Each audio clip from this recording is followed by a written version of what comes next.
So, meron tayo guys dito na para siyang peach. Pero hindi po siya peach kasi medyo sa makinang guys. Hindi ko rin makita sa internet kung anong pangalan nito. Hindi po siya peach. Sa Turkish nectar, hindi siya din nectar.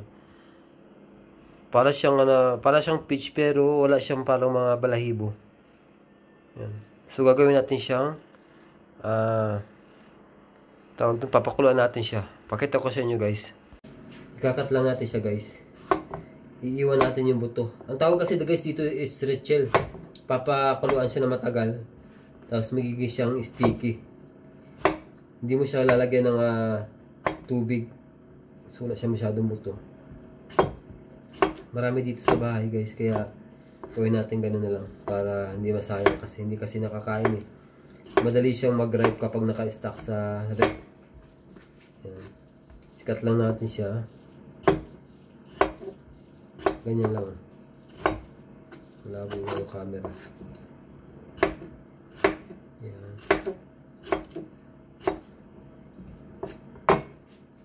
Ganyan guys, ganito lang. Madaan lang ganyan na moderate lang siya. Lagyan na natin yan. Pwede nyo siyang lagyan guys ng asukal para maging arnibal, para maging sticky. Pwedeng hindi rin. So, sariling tubig po ito magkakatas ito mamaya kapag kumulo na.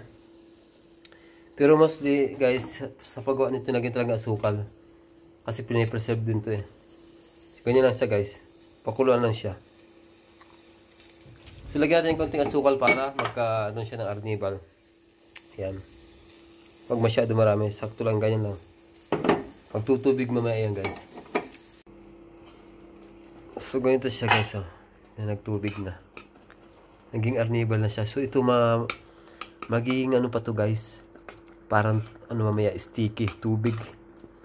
Yung mga buo-buo na yan, magiging parang sabaw. Parang ganito guys. So guys, so ganito na siya. Never ko siya nilagyan ng tubig. Hindi ko siya nilalagyan. Yan. Rechel ang tawag nito sa Turkish guys. Pwede nyo siya nang ilagyan guys. Nagpapabango yung tawag yung buko ng niyog, yung granules. Pag nilagyan nyo, nagpapabango siya. Pwede nyo lagyan guys. So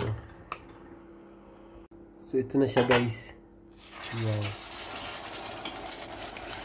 Hindi nasunog siya. Nasunog na. Nakalimutan ko. Lipat natin. Nasunog guys. Nakalimutan ko.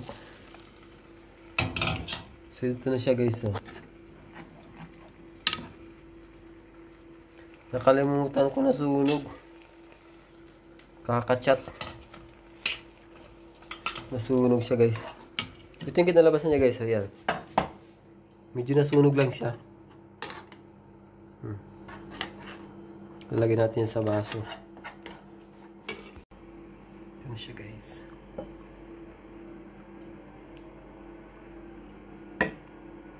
Sakto lang siya guys.